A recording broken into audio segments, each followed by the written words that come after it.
Hey there, young at heart. Today, let's dive into the world of bonds. We'll break this into a multi-series session. First, we'll start with basic bond math. Don't be intimidated by the jargon. There are only a few things you need to know. So, let's jump in.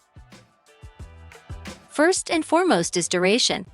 It's a measure of a bond's sensitivity to changes in interest rates.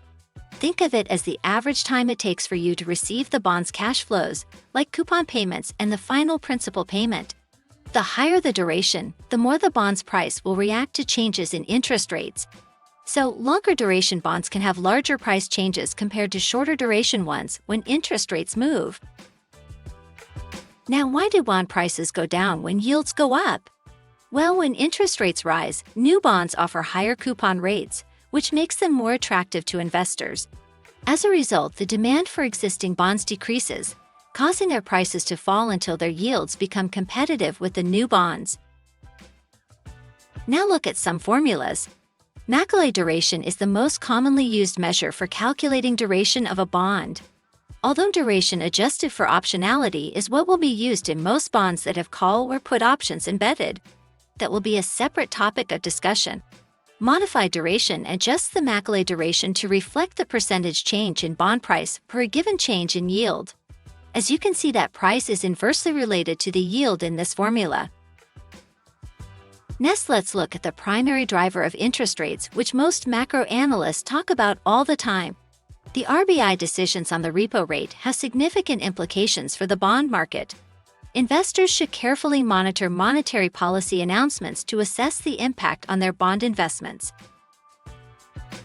Higher repo rate leads to an increase in yields on bonds, especially short-term bonds. Bond yields move in tandem with changes in interest rates. Investors demand higher yields to compensate for the higher cost of borrowing. Let's consider some interest rate changing scenarios. In a rising interest rate environment, shorter-term bonds are generally preferred. Short-term bonds have lower durations, making them less sensitive to interest rate changes. As interest rates rise, the impact on short-term bonds prices is relatively smaller compared to long-term bonds. Consider investing in floating-rate bonds or bonds with variable interest rates. These bonds' interest rates are periodically adjusted based on changes in market rates, providing some protection against rising interest rates. Long-term bonds have higher durations, making them more susceptible to price declines when interest rates rise. In a falling interest rate environment, longer-term bonds tend to perform better.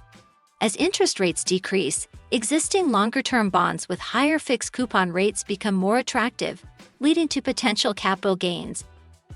Focus on high-quality bonds or those issued by creditworthy entities. In a declining rate environment, investors tend to seek safety, and high-quality bonds offer lower credit risk. Consider investing in bond mutual funds or exchange-traded funds, ETFs, with experienced managers.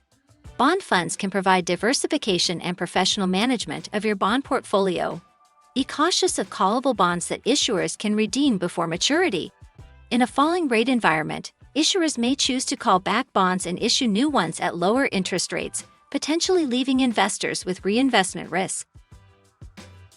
Now let's talk some numbers. The modified duration of a bond provides a useful estimate of the bond's price change when interest rates change. Let's calculate the percentage change in the bond price for a 10-year bond with a modified duration of 8 when the interest rate changes by 100 basis points, or 1% change in yield. Percentage change in bond price is minus 8%. So, if the interest rate, yield, increases by 100 basis points, or 1%, the bond's price is expected to fall by approximately 8%.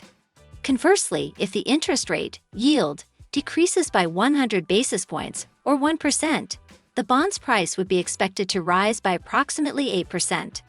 This relationship is a fundamental concept in bond investing, and it highlights the importance of understanding duration risk in managing bond portfolios. Isn't it fascinating to know? With this simple yet powerful knowledge, next time, we will be prudent before touching those 10-year govies. That's all for today, folks. We'll come back with more topics from safety of government bonds to options embedded in bonds and how one can take advantage of the same. We will also cover the topics of inflation, and how it affects an investor.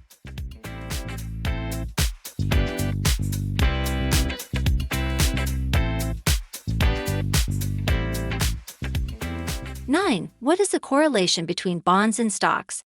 Does this correlation change through time? Bonds and stocks often have a negative correlation. When stock prices fall, investors may seek the safety of bonds, increasing demand and driving bond prices higher.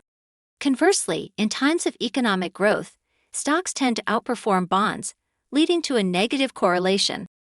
The correlation between bonds and stocks can change over time based on economic conditions, market sentiment, and changes in interest rates. 10. How do traders play the bond market? Traders play the bond market through various strategies like yield curve positioning, duration trading, and spread trading. They aim to profit from changes in interest rates, yield spreads, or credit spreads by actively buying and selling bonds. Traders use technical analysis, economic indicators, and market news to make informed trading decisions. Note: bond markets can be complex and trading involves risks. Investors should seek advice from financial professionals before making investment decisions in the bond market.